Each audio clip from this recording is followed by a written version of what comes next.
My name is Claire, and I am 31 years old. Just a month ago, I stood at the edge of a grave as the love of my life was lowered into the ground. Daniel was my husband, my anchor, and my greatest source of joy. That morning, the sky was gray, as though nature itself mourned with me. But even in that bleakness, the hardest thing wasn't saying goodbye to Daniel. It was realizing I was entirely alone in that moment. Not a single member of my family had chosen to be there. They were across town, celebrating my sister's engagement with champagne and laughter, while I clutched tissues and tried not to collapse as the coffin disappeared beneath the soil. I glanced around the cemetery. Daniel's colleagues stood in a small group, speaking softly about his talent and kindness. Our neighbors were there, offering hugs that I barely registered. Friends from college shared memories, their eyes wet with tears. Strangers, all of them, compared to the faces that should have been beside me, my mother, my father, my sister, and even Mia, the best friend I had trusted since childhood. They were missing, not because they couldn't come, but because they didn't want to. My grief split into two wounds, the devastating loss of my husband and the quiet, aching knowledge that my own family had abandoned me in my darkest hour. As the pastor closed his Bible and the final words drifted into silence, I felt my knees weaken. Daniel's mother reached for me, her trembling hands wrapping around mine. She and her husband had stood by me every day of his illness, proving themselves to be the family I had always wished for. They whispered words of comfort, but I could barely hear them over the roaring emptiness inside me. I kept waiting for my phone to buzz with a message from my parents saying they were on their way, but it never came. Instead, after the last handful of dirt struck the casket with a hollow thud, my phone lit up. The screen showed a message from my mother, * we need to talk. Call me tonight. * beneath it. 18 missed calls blinked up at me. Calls made not out of love, but out of guilt, or worse, self-interest. I shoved the phone back into my purse, refusing to respond. What could they possibly have to say that would justify their absence? What excuse could erase the image burned into my mind of celebrating faces, clinking glasses while I stood over Daniel's grave? The days before his death had been long and cruel. Daniel had fought with everything he had, but in the end, stage 4 cancer does not bargain. I had been his caregiver, his advocate, his nurse, and still tried to be his wife. I gave up sleep, drained my savings, and stopped working just to be by his side. I had begged my parents to visit, even once, to see him before it was too late. They always had reasons: Rachel's event, a dinner with friends, or some vague excuse about being busy. Even Mia, the friend who had promised to help, found reasons to stay away. Daniel saw my heartbreak and, even in his pain, told me gently, "People show up differently in crisis, Claire. Some simply cannot face it." But I couldn't forgive them for it. Not when their absence left Daniel feeling like he didn't matter to the people I had grown up with. Not when their absence left me utterly alone in the fight of my life. When Daniel passed, it was quiet. His parents and I were by his side, holding his hands. His last words to me were a whispered, "Thank you for loving me." Even now, the memory of those words cuts into me, words filled with gratitude and love, when it was I who owed him everything. Afterward, I sat with his body until the early morning light crept into the hospital room. I traced the lines of his face with my eyes, memorizing what illness had stolen from him, and whispered promises I would never be able to keep. Returning to our apartment without him was unbearable. Every room echoed with memories. His books stacked by the couch, his shoes by the door, his laughter still clinging faintly to the walls. His parents stayed with me for a while, but eventually they had to return home. When I was finally alone, my phone buzzed again. More messages from my mother, my father, my sister, and Mia. None of them offering comfort. None of them asking how I was. Only vague notes filled with excuses and requests to call them back. Even in death, Daniel had been an inconvenience to them. That first night alone, I walked into our bedroom and collapsed on the bed we had shared. His pillow still smelled faintly of him, and I buried my face into it, sobbing until my body ached. I had lost the love of my life, but what made the grief unbearable was realizing I had also lost my family. Not to death, but to their own selfishness, their own choices to prioritize appearances and celebrations over loyalty and love. And in the silence of that night, I made myself a vow. If they could abandon me when I needed them most, Then I would no longer waste my strength trying to hold on to them. They had already shown me who they were. It was time I finally believed it. In the weeks leading up to Daniel's death, my life had become a blur of hospital visits, whispered prayers, and long nights filled with worry. I had left my job on unpaid leave so that I could care for him full-time. Every day I learned something new about medicine, about managing his symptoms, about advocating for him when doctors used words like palliative or comfort measures. These were terms I never thought I'd hear at 31. But I learned quickly because I had no other choice. Daniel Des. I begged my parents to come, just once, to see him while he was still awake enough to talk. My mother dismissed me with a sigh. "Oh, Claire, don't exaggerate. People survive worse all the time." My father mumbled something about work deadlines. Rachel sent a photo of herself trying on dresses for her engagement party.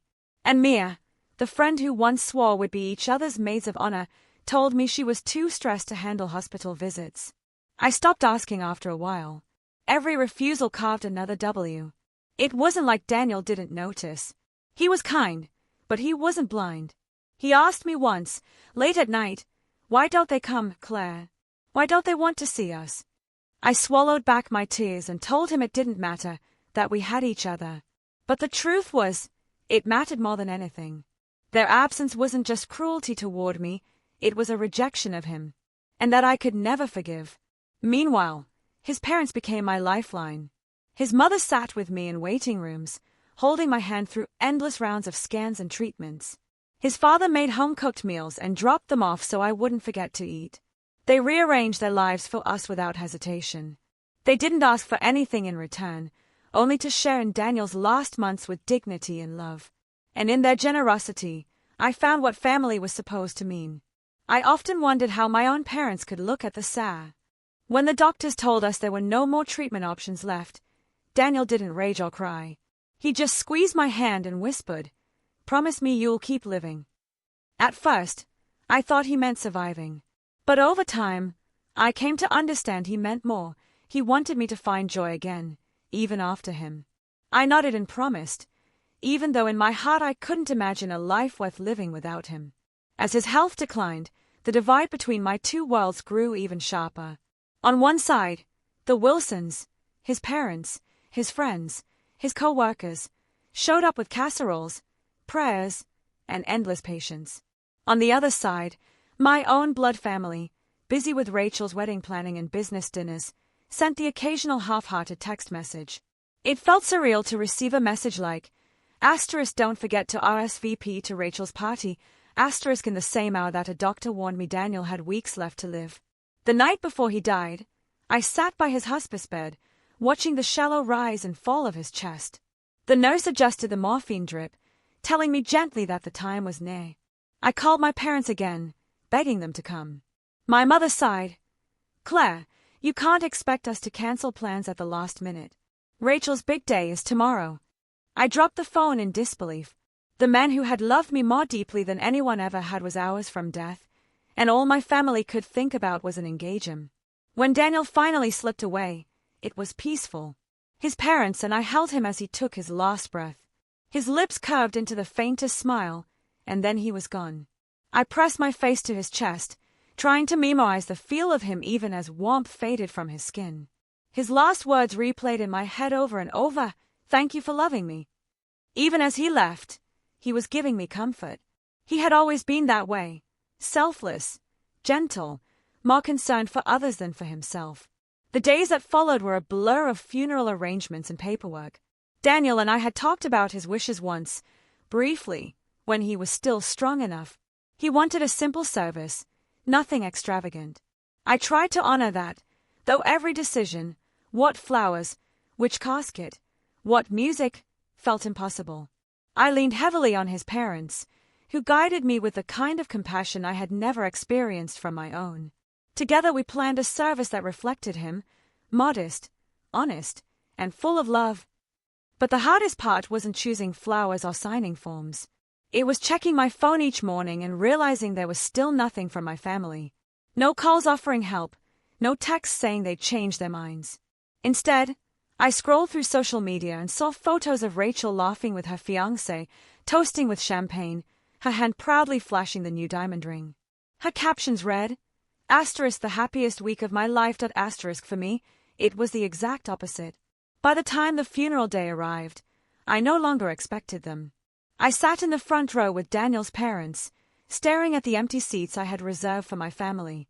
Guests whispered condolences, shared stories of Daniel's kindness, and embraced me tightly. Strangers comforted me more than those who had raised me. As the service began, my phone buzzed. Against my better judgment, I looked. A message from my mother, *, we need to talk about something important. Call me when you can. *. I turned the phone off. After the funeral ended, I returned to an apartment that felt more like a mausoleum than a home. Daniel's things were still everywhere. His favorite mug on the counter, his worn jacket on the chair, his books lined neatly on the shelf. Every corner of the space carried his presence, but without him there, it felt hollow. I wandered from room to room as though I might find him waiting. The silence was deafening. Even grief would have been easier if I had someone to share it with, but my family had chosen O. That evening, I turned on my phone for the first time since the funeral. Instantly, it filled with messages, missed calls, and voicemails. My father had written, *, sorry for your loss. We'll be thinking of you. *. My mother's message was longer but even more infuriating. *, such sad news, Claire. Let us know about the funeral details. Rachel is exhausted from the party, but we'll try our best to be there. *, try their best. They had already failed in every way that mattered. And Rachel's message, a single car. Jessica, once my closest friend, had sent more texts than anyone else. At first, she wrote, *, I'm so sorry, Claire. I overslept after the party. I promise I'll come by later. *, then, *, please answer me. I know I messed up. Let me explain. *, another one. *, I'm outside with flowers and wine. Please open the door. *, I didn't reply. How could I? What could she possibly say that would make up for abandoning me in my darkest moment? Later that night, my inbox pinged with an email from Timothy, one of Daniel's colleagues.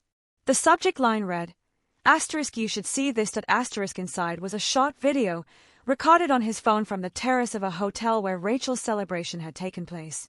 My stomach turned as I pressed play. The footage showed my family and friends seated at a large table, glasses raised, balloons swaying in the background. Rachel stood to speak, her voice slightly slurred from champagne. "Thank you all for being here." The sound of laughter rippled across the video. I froze, while rising in my throat. My parents sat at that table, smiling, nodding. Jessica laughed along, clinking glasses. They weren't just absent from Daniel's funeral. They had mocked me, mocked him, mocked the grief that was consuming me. I slammed my laptop shut, shaking with anger. Betrayal layered on top of grief created a wound I wasn't sure would ever heal. For days, I avoided them all. They called, they texted, they left notes at my door. I refused to answer. My grief was mine alone, and I no longer had the strength to endure their excuses. But they were persistent. Eventually, they appeared at my door uninvited.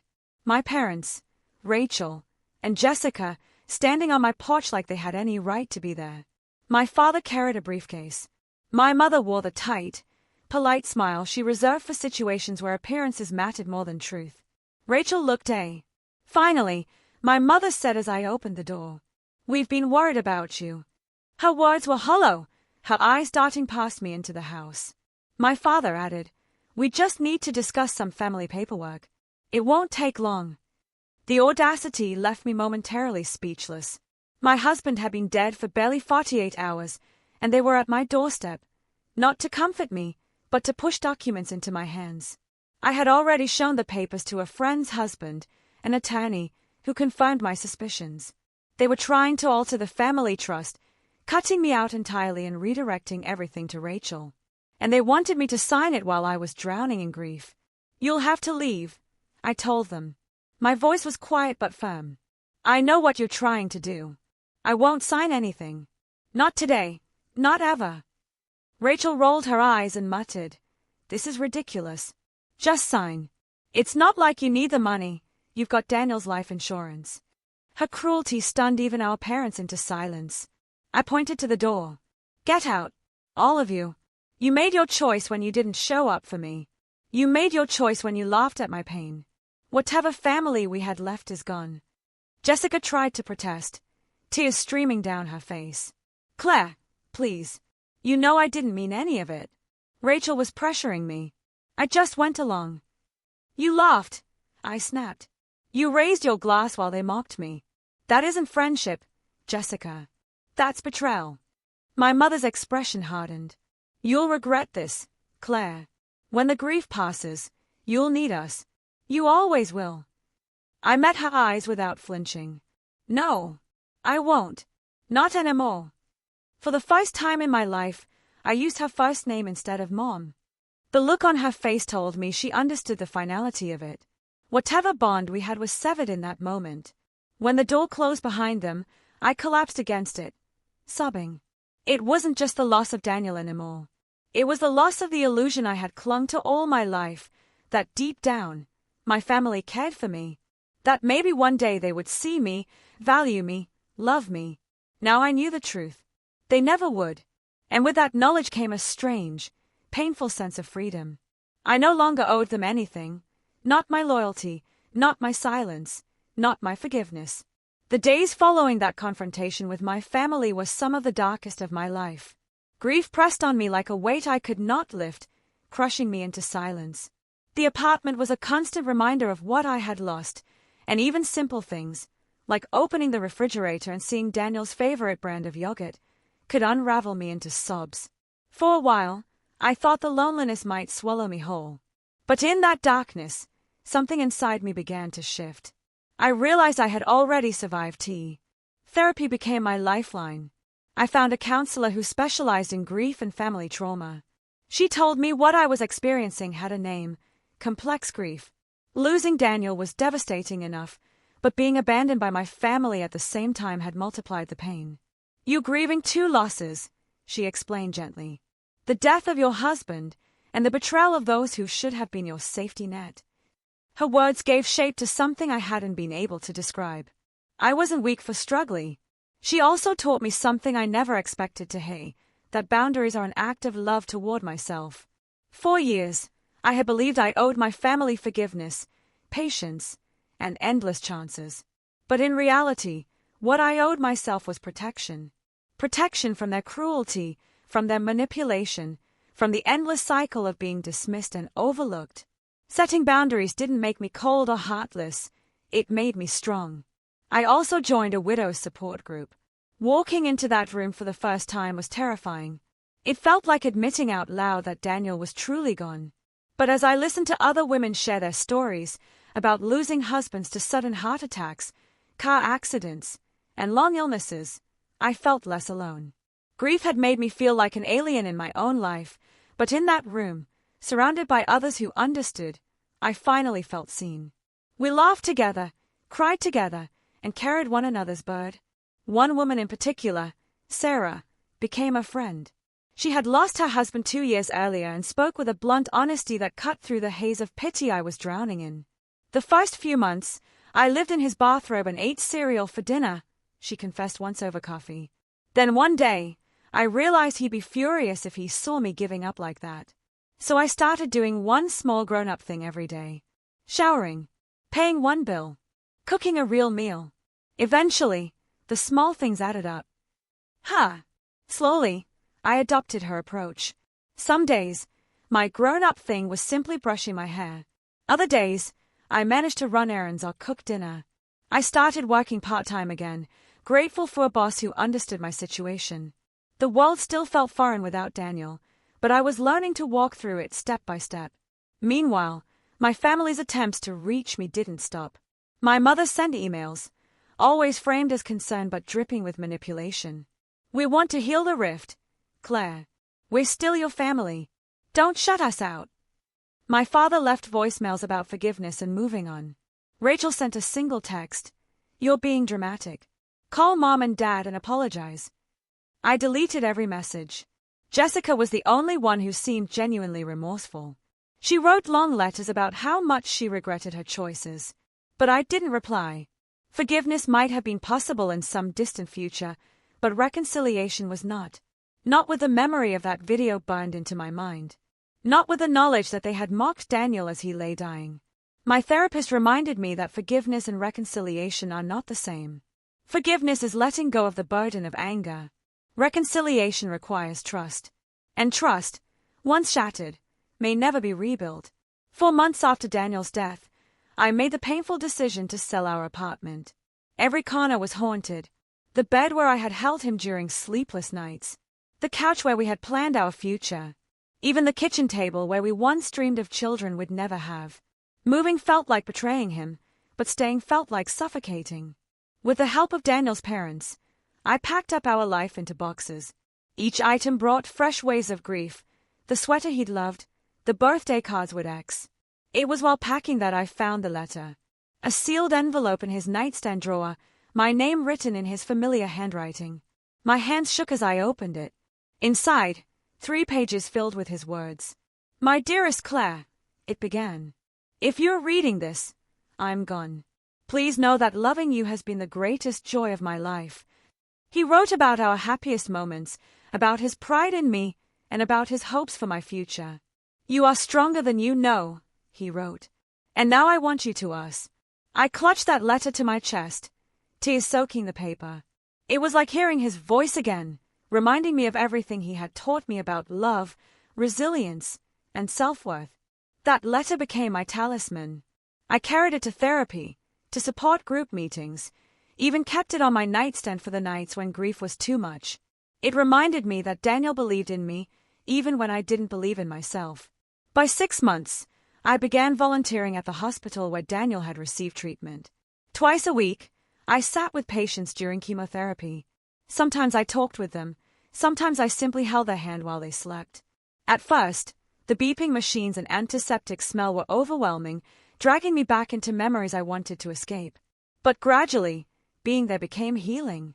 It allowed me to honor Daniel's memory by giving to others what he had always given to me: kindness, presence, and you. Through volunteering, I met Elaine and Frank, a couple in their 60s who had lost their son to cancer years earlier. They took me under their wing, inviting me to Sunday dinners and treating me like family. Real family. Elaine once said, "Grief connects people in ways nothing else can." It's like joining a club no one wants to join, but once you're in it, you find kinship in the most unexpected places. Sitting at that table, laughing over homemade meals, I felt something I hadn't felt in months. Belle.